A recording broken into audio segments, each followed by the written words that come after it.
ओम हरि ओम तत्सत्। ओम हरि ओम तत्सत्। ओम नमः भगवते वासुदेवाय।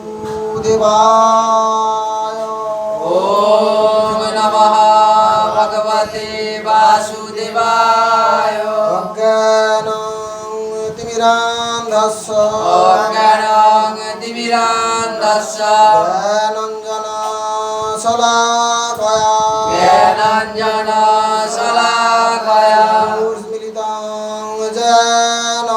चक्षुरुन्मीलितं येन तस्मै श्रीगुरवे नमः। तस्मै श्रीगुरवे नमः। श्रीचैतन्यमनोभीष्टं श्रीचैतन्यमनोभीष्टं स्थापितं येन भूतले स्थापितं येन भूतले स्वयं रूप कदा मह्यं स्वयं रूप वदामः ददाति सपदान्तिकं। ददाति सपदान्तिकं। हे कृष्ण करुणा सिन्धो हे कृष्ण करुणा सिन्धु दीनबन्धो जगत्पते दीनबन्धो जगत्पते गोपेश गोपिकान्त गोपेश गोपिकान्त राधाकान्त नमस्तुते राधाकान्त नमस्तुते तप्तकाञ्चन गौराङ्गी तप्तकाञ्चन गौराङ्गी राधे वृन्दावनेश्वरी राधे वृन्दावनेश्वरी शोभानुसुते देवी श्रीशानुसुते देवी प्रणमामि हरिप्रिये प्रणमामि हरिप्रिये वाञ्छाकल्पतरुभ्यश्च वाञ्छाकल्पतरुभ्यश्च कृपासिन्धुभ्य एव च कृपासिन्धुभ्येव च पतितानां पावनेभ्यो पतितानां पावनेभ्यो वैष्णवेभ्यो नमो नमः। वैष्णवेभ्यो नमो नमः। ॐ वृन्दावै तुलसी देव्यै ॐ वृन्दाय तुलसीदेव्यै प्रिया वै केशवस्य च प्रिया वै केशवस्य च विष्णुभक्ति पदे देवी विष्णुभक्ति पदे देवी सन्तवत्यै नमो नमः। सत्तवत्तये नमो नमः। कृष्ण चैतन्य जय श्री कृष्ण चैतन्य नित्यानन्द प्रभु नित्यानन्द श्री अद्वैत गदाधर शिवासादि श्री अद्वैत गदाधर शिवासादि भक्त वृन्द गौर भक्त वृन्द हरे कृष्ण हरे कृष्ण हरे कृष्ण कृष्ण कृष्ण हरे हरे कृष्ण कृष्ण हरे हरे राम हरे राम हरे राम हरे राम राम राम हरे हरे राम राम हरे हरे जय श्री राधे जय श्री राधे जय श्री जय श्री राधे। রায়নগর রাধা গোবিন্দ মন্দির প্রাঙ্গণে সমবেত সমস্ত ভক্তমণ্ডলী এইসব পুণ্যাত্মা যারা এখানে উপস্থিত হয়েছেন সবার শ্রীচরণে এই অধম অনন্ত দণ্ডবত প্রণিপাত নিবেদন করছি। हरे कृष्ण। কয়েকদিন আমরা সঠিক সময় দিতে পারিনি, এই জন্য সবার কাছে আমি মার্জনা প্রার্থনা করছি।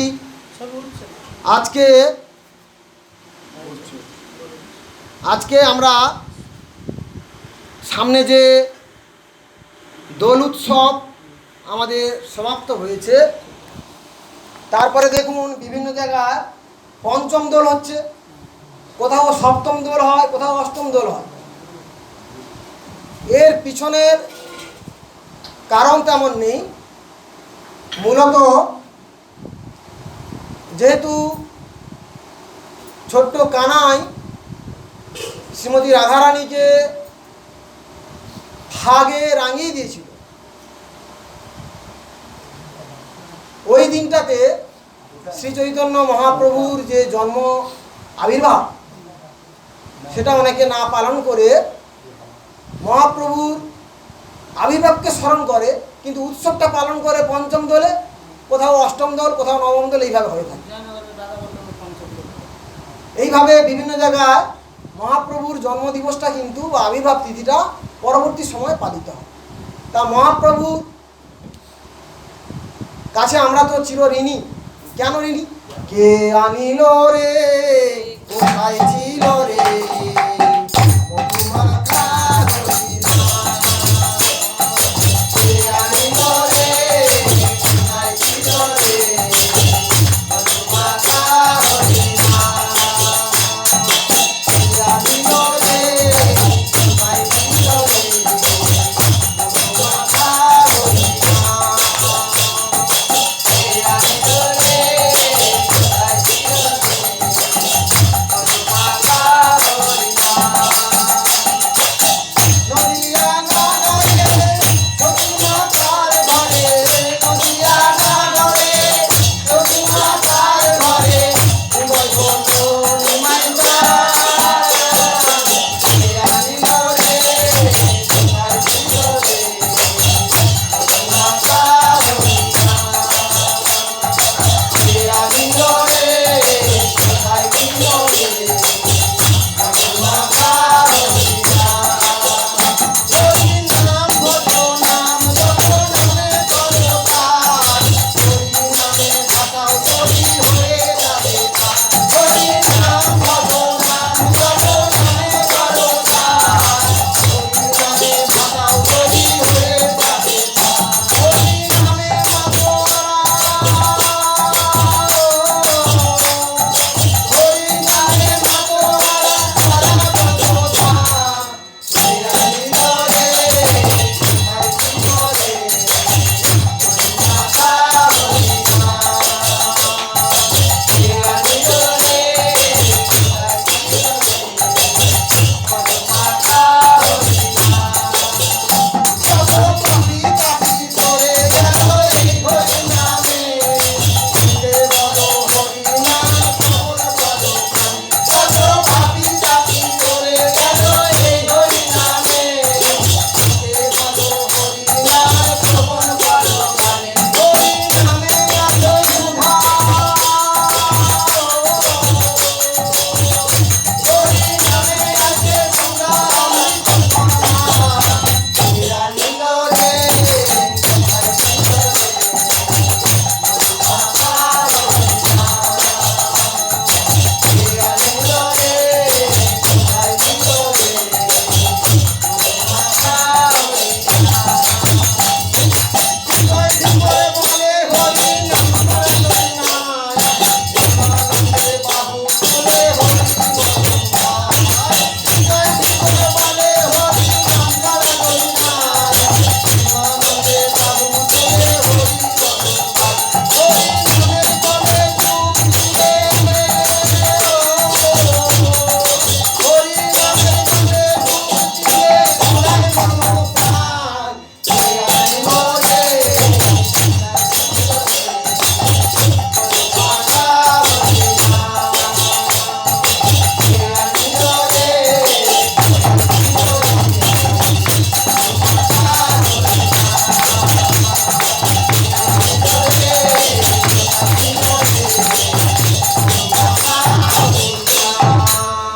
হরি বল। তাহলে মহাপ্রভু দুই হইতে এক, দাপরে শ্রীমতী রাধারানী আর আমাদের গোবিন্দ সুন্দর এই দুই থেকে এক রূপে, বহিরাঙ্গ শ্রীমতী রাধারানীর রূপ, অন্তরঙ্গ কৃষ্ণময়, সেই রূপে আবির্ভূত হলো। কেন আবির্ভূত হলেন তিনি কলিতে, কি প্রয়োজন ছিল? আজকে আমি যা কিছু আলোচনা করব সব কিছু কিন্তু চৈতন্য ভাগবত, চৈতন্য চরিতামৃত আর যে ষড়গোসাই যাদেরকে আমরা প্রত্যেক মুহূর্তে স্মরণ করি, সেই হরি হরায় নম, কৃষ্ণ যাদবায় নম, যাদবায় মাধবায় কেশবায় নম। হরি হরায় নম, কৃষ্ণ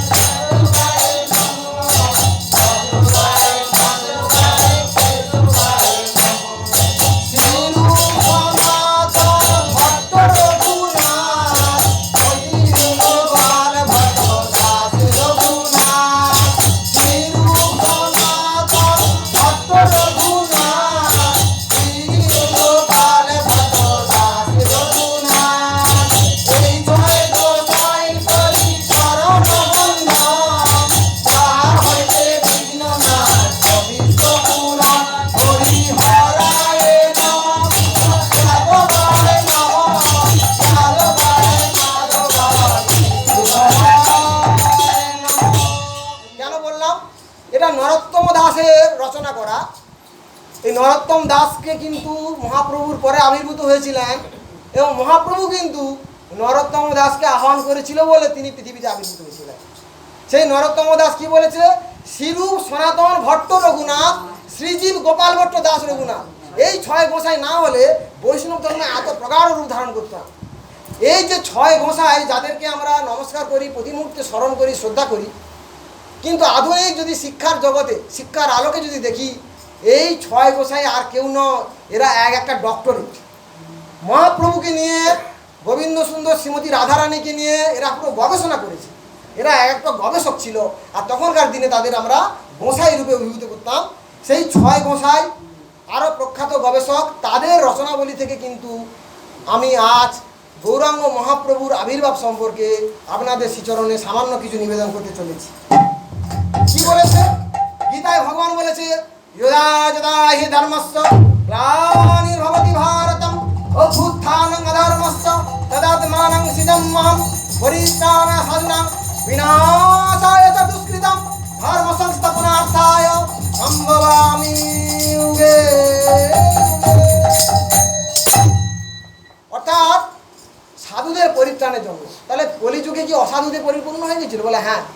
তান্ত্রিকরা মানুষকে ভুল বুঝিয়ে তন্ত্র সাধনা করে মানুষকে বিপদে নিয়ে গেছিল এবং সমাজের মধ্যে বিভেদ রেখা দেখা দিচ্ছিল। কি বানাচ্ছি মানে বলে না যে গুরু কাকে বলবো? বলছে গুরু সেই হচ্ছে গুরু হবে যে কৃষ্ণ তত্ত্ববিদ হবে। তিনি শূদ্র হতে পারেন, ক্ষত্রিয় হতে পারেন, বৈশ্য হতে পারেন, তিনি গুরু হন। কিবা ন্যাসী কিবা ব্রাহ্মণ শূদ্র কেনে নয়, যিনি কৃষ্ণ তত্ত্ববেত্তা তিনি গুরু হন। মহাপ্রভু কি করেছিলেন? আচণ্ডালে হরিনাম ছড়িয়ে দিয়েছিলেন। অন্য ধর্মের মানুষকেও হরিনামে আপ্লুত করেছিলেন, আহুত করেছিলেন। এইভাবে কিন্তু হরিনামের বিস্তার ঘটিয়েছিলেন। তাহলে মানুষের মধ্যে যে বিভেদ রেখা দেখা দিয়েছিল, উঁচু বর্ণ নিচু বর্ণ, এই যে বিভাজন, এই বিভাজনের বিরুদ্ধে কিন্তু মহাপ্রভুর আবির্ভাব হওয়ার খুব প্রয়োজন হয়ে পড়েছিল। তাই তিনি এই পৃথিবীতে আবার আবির্ভূত হলেন। চৈতন্য চরিতামৃতে কি বলা হয়েছে? বলছে অনর্পিতং চরিং চিরাত করুণয়াবতীর্ণ কালৌ সমর্পিতুং উন্নত উজ্জ্বল রসং স্বভক্তি শ্রিয়ম। বলছে অনর্পিত চরিং চিরাত, যেটা কলিযুগের মানুষকে আর অর্পণ করা হয়নি। কলিযুগের পূর্বে সত্য ত্রেতা দাপর কোনো যুগেই অর্পণ করা হয়নি। সেটা কি না? মানুষকে ভালোবাসা। প্রত্যেক যুগে ভগবান আবির্ভূত হয়েছে হাতে অস্ত্র নিয়ে, কিন্তু কলিতে তিনি আবির্ভূত হলেন কি করে? প্রেম নিয়ে। প্রেম দিয়ে তিনি বিশ্ব জয় করার পথ দেখিয়েছিলেন। যেটা মহাত্মা গান্ধী বলেছিল অহিংস পরম ধর্ম, ওটা মহাত্মা গান্ধীর কথা নয়, ওটা আমাদের মহাভারতে লেখা আছে। পুরো কথাটাও মহাত্মা গান্ধী বলেননি, পুরো কথাটা শুনুন। অহিংস পরম ধর্ম, ধর্ম হিংসা তথই বচ। অহিংসা পরম ধর্ম, আমি অহিংসাকে শ্রদ্ধা করব, কিন্তু যখন আমার ধর্মে আঘাত হবে তখন কিন্তু আমি আর হিংসার পথ ধরতে বাধ্য হব। এটাই মহাভারতে উল্লেখ করা হয়েছে। মহাপ্রভু কিন্তু এই যে হিংসার বিরুদ্ধে অহিংস বাণী বা প্রেমের বাণী প্রচার করেছিল এই ভারতবর্ষে প্রথম কিন্তু মহাপ্রভু। তিনি আচণ্ডালে হরিনাম বিকিরণ করে মানুষের মধ্যে ভেদাভেদ ঘোচানোর চেষ্টা করেছিলেন। তার রূপটা কেমন? বলছে হরি পুরোটা সুন্দর দুতি, অর্থাৎ শ্রীহরির যে সুন্দর দুতি সেটা তার মধ্যে প্রকাশিত হয়েছিল। কদম্ব সন্দীপিত সদা হৃদয়ে কন্ধরে স্ফুরিত শচীনন্দন, শচীনন্দন রূপে শ্রীহরিকে বুকে ধারণ করে মহাপ্রভু কলিতে আবির্ভূত হয়েছিল। কারণ কলির জীবের এই যে বৈষম্য, মানুষ ধর্মকে ভুলে গিয়ে তান্ত্রিকতার পথে, অসৎ পথে মানুষ যে নিজেকে নিমজ্জিত করেছিল, ধর্মের মধ্যে যে ভেদাভেদ সৃষ্টি হয়েছিল, সেটা দূর করার জন্য প্রেমের বাণী নিয়ে মহাপ্রভু আবির্ভূত হয়েছিল। তার আবির্ভাবের পিছনে আরও কারণ ছিল। ঠিক দাপরের শেষে তখন গোবিন্দ সুন্দর সত্যভামার ঘরে অবস্থান করছিলেন। সেই সময় নারদ মুনি এসে উপস্থিত হন। সবসময় নারদ মুনির কথা শুনলে আমরা যেন ভাবি কিছু একটা অঘটন ঘটবে, না, এখানে কিন্তু তিনি ভালো একটা পথ নির্ণয় করেছিলেন। নারদ মুনি রুক্মিণী মায়ের ঘরে অবস্থান করছিলেন এবং বলে তারা তখন বুঝতে পেরেছিল যে ভগবান খুব দ্রুতই তার এই লীলা অবসান ঘটাবেন। তাহলে পরবর্তীকালে মানব সমাজের কি হবে এই নিয়ে যখন আলোচনা হচ্ছিল তখন নারদ মুনি ভগবানকে স্মরণ করলেন। ভগবান সত্যভামার ঘর থেকে রুক্মিণীর ঘরে এলেন এবং সেখানেই কিন্তু ভগবান তাদের ইঙ্গিত দিয়েছিল যে আমি এই যে শ্রীমতী রাধারানী বা আমার ভক্তরা আমার প্রেমে পাগল, আমার জন্য চোখের জল ফেলছে, এবার আমি এমনভাবে আবির্ভূত হব, আমি ভক্তের জন্য চোখের জল ফেলব। বলছে না বনমালী তুমি পরের জন্মে হয়ে রাধা, হে বনমালী তুমি আমার চোখের জলের মূল্য বুঝতে পারবে না, তুমি পরের জন্মে রাধা হও। ঠিক রাধাই হয়েছিল, বহিরাঙ্গে রাধার রূপ ধারণ করেছিল, অন্তরঙ্গে কৃষ্ণ, এবং চোখের জল বিতরণ করে তিনি সমস্ত ভক্তের মধ্যে প্রেম বিতরণ করেছিলেন। এখানে যারা হরিনাম করে, যারা মন্দির করছে, আমরা এতখানি অবদান রাখতে পারিনি। তারা তিল তিল করে মানুষের কাছে, মানুষের দ্বারে দ্বারে অনেক ঘাত প্রতিঘাত সহ্য করে মাধুকরী করে এনে কিন্তু এখানে হরিনাম বা এই মন্দির তৈরি করতে সমর্থ হচ্ছে। তাদের যে সমস্ত দুঃখ ব্যথা পৃথিবীর কোথাও লেখা নেই, আমরা অনুভব করি মাত্র, বাস্তবের অভিজ্ঞতা আমাদের এতখানি নেই। কিন্তু এটার মধ্যে আনন্দ আছে। কি আনন্দ আছে দেখুন, আপনি ভগবানের জন্য পিঠে তৈরি করা হলো, সেই পিঠে আপনাকে প্রসাদ রূপে দেওয়া হলো, আপনি সেই প্রসাদটা গ্রহণ করলেন, এটা আপনার আনন্দ। কিন্তু আপনি কি জানেন ভগবানের কথা ভেবে ভেবে যে রাত্রি জেগে ভগবানের জন্য পিঠে তৈরি করেছে তার মধ্যে আরো আনন্দ আছে। অর্থাৎ পিঠে গ্রহণ করা আর পিঠে তৈরি করা, পিঠে গ্রহণের থেকে পিঠে তৈরির মধ্যে যে আনন্দ আছে সেটাই মহাপ্রভু উপলব্ধি করতে চাইছেন। যে আমি নিজেই ভক্ত হব, চোখের জল ফেলবো, আমি নিজেই কৃষ্ণের জন্য চোখের জল ফেলে ভক্তকে বোঝাবো যে পিঠে গ্রহণ করার থেকে পিঠে তৈরি করার মধ্যে যে আনন্দ আছে, ভগবানকে পাওয়ার থেকে ভগবানের জন্য চোখের জল ফেলার মধ্যে যে আনন্দ আছে, সেটাই কলির জীবকে আমি শেখাতে আসবো। হরে কৃষ্ণ। এই রূপ কিন্তু ভগবান কলিতে আবির্ভূত হয়েছিলেন গৌরাঙ্গ মহাপ্রভু। এই আবির্ভাবের পিছনে অনেক কারণ আছে আরো।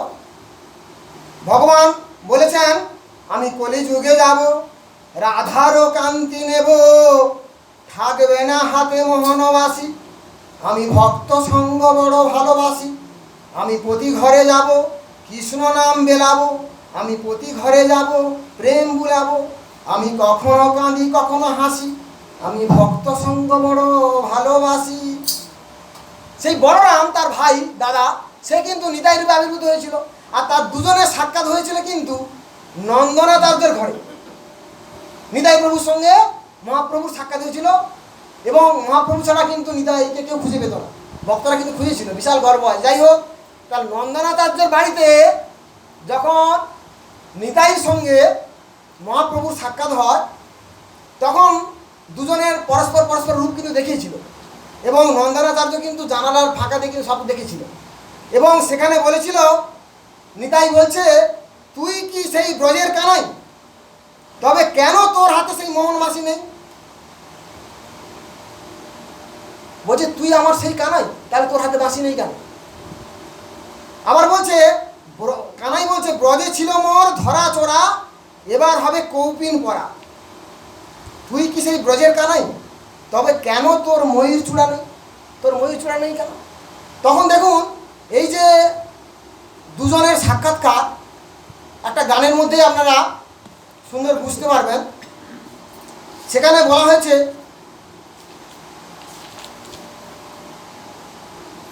ও তোর কালো অঙ্গ পাকা, শিরে ময়ূর পাখা, কালো অঙ্গ পাকা, শিরে ময়ূর পাখা, চূড়াবাসী তুই কোথায় লুকাই, তুই কেন